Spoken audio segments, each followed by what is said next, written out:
Well, so I'm having a bit of a mental breakdown at the moment. I'm broken down, I'm having a mental crisis, it's a brain issue. It's not actually my issue, it's actually the brain shock, which I'll get to that in a sec. If you do ever have an Epic, a new one, and you've got that much cushion for the pushing, is an issue with your brain. Mental breakdown, bike style. But I'm getting to Specialized USA in Australia, got in contact with me, hopefully drop it off soon and get it fixed. This is almost 10 years on YouTube now. June 23rd, coming up, 2008 is when I started YouTube. 5,000 videos later, here we are, learning lessons all the time. Now we have the drones. You know, it's crazy like the technology we have now. G7X, we got lovely Natasha behind the camera there, and crowd favorite. It's crazy how things have progressed. But anyway, so a bit of drama again. Drama follows me around, and I love to learn from drama because everything happens for a reason. The last 2 years, actually the last 4 years rather, I put on a festival in Thailand free. I was like, I want to create the biggest vegan festival ever, and I did that. It was free and started off for 2 weeks and then went to 6 weeks. There's thousands of people turned up, millions of dollars in Chiang Mai, people hooking up, all sorts of craziness, people crashing, getting fit as fuck, crazy shit going down, extreme accusations with no proof. All sorts of stuff. I just want to quickly say, if you're going to make an accusation, extreme accusation, you need to back it up with extreme proof. All right? You can't just say, this happened to me. Prove it. Because I can unprove it, which I have. Anyway, digressing there. So, you have all this stuff, and I've had a lot of heartache, personal heartache, come out of this event. I've made zero money from it. And people are like, why the fuck have you done it, Harley? You're a dumb fuck. I've had so many people come to me and they go, dude, you can be charging so much money. These people just use you, they're social climbers. Look at all the YouTube channels you create out of it, and how many of them today will give you a shout out or help you out or whatever? Or not zero, but you know, next to zero. Because I did attract a lot of social climbers and stuff like that. That was the goal, was never to like get a lot of recognition, even though that does feel good. My goal was just to create, you know, a fucking YouTube army, and I've done that. Whether or not people acknowledge that or not, those who've been following a long time know who I'm talking about, whatever. I don't need to name any names, whatever. Disappointment, I feel, yeah, for sure. Hurt, I feel, yeah, for sure. But that wasn't my goal. My goal was to create that army, and I've done that, succeeded in that.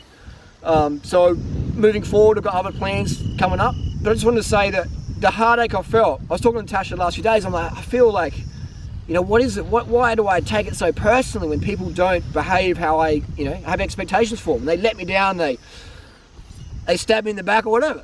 This is an example. Give someone a knife.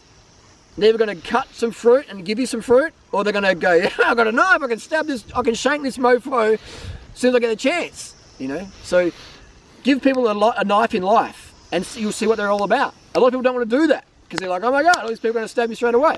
Well, you're hanging around the wrong crew. I say give out knives daily and you'll quickly learn who someone is. You know, do favors for someone and see what if it gets returned or not. So I live my life. But anyway, so I had all this disappointment and heartache because I was thinking in my head, this is how someone's got to behave.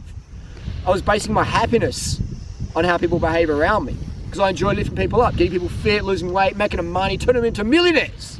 How many people can say that they've turned someone into a millionaire? I can put my hand up and say that. How many people can say they've created viral YouTube channels, blah, blah, blah? I can put my hand up and it feels good. It's a bit of accomplishment there. But anyway, so I do all this stuff, and then when people don't behave how I expect, it makes me feel quite, you know, sad. And because I'm putting my happiness on other people's actions, you know. This is my happiness here, and this is everyone else down here. I'm putting it on top of that, and when people pull out or whatever, or do whatever they're going to do because they're human, then I feel a bit out of balance on top of the whoa. So when we live for the approval of others, we'll die by their rejection. So this is the biggest thing I'm like, why is this fucking happening again and again and again? What is the take-home message? What's the lesson? How much time we got left in this camera, Natasha? I think 5 minutes. I can ramble for 5 more minutes. You know, so I'm like, what's the lesson? What's the take-home message from that? And it is, for me, personally, if anyone out there, don't put your happiness based on other people's behaviour. Because if you do, you're constantly going to be in reaction.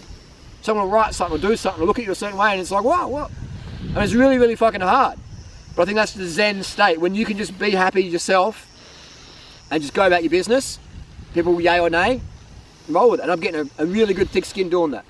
So that's take a message from me. This whole drama has just been for me to learn, don't put your happiness in other people's actions. Because if you do, you'll suffer a bit. And that, I would say, let your happiness just inspire other people and put more effort into yourself, being a better example. So that's what I'm going to be doing now from day on. Put more effort to myself. But it's been a great trip, and all first world problems at the end of the day. All first world problems at the end of the day. That's why I can't really get too down about it, because, I mean, some of the shit people write, it's nasty. Other people would probably neck themselves. Me, I'm like, wow, what happened to you in your life that made you such a toxic person? That's the question I have. I'm not like, oh my God, poor Harley. I'm like, man, there's some people out there with some real fucking issues, and I feel sad and sorry for them. So I feel a little bit of heartache for myself, but I'll quickly move on from that. Because I understand that's just humans. People do things for whatever their reason. People hurt people. Hurt people. And there's some crazy fuckers out there. And again, first world problems. If I can say one thing, one mantra, is first world problems for all of this shit. This shirt, not the exact shirt, but this style shirt been wearing since 2011.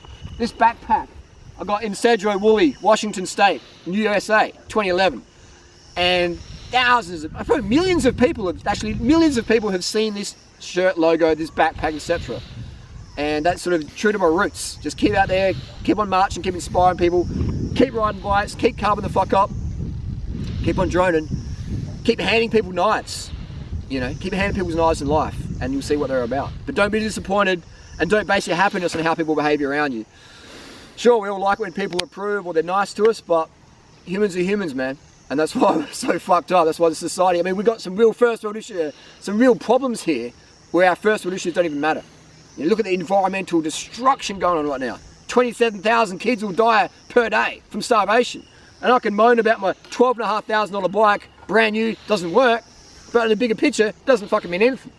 You know, it's not gonna kill me. So there you go. So put things in perspective, be present in the moment, base your happiness just on the fact that you're fucking alive. Make it easy for yourself to be happy.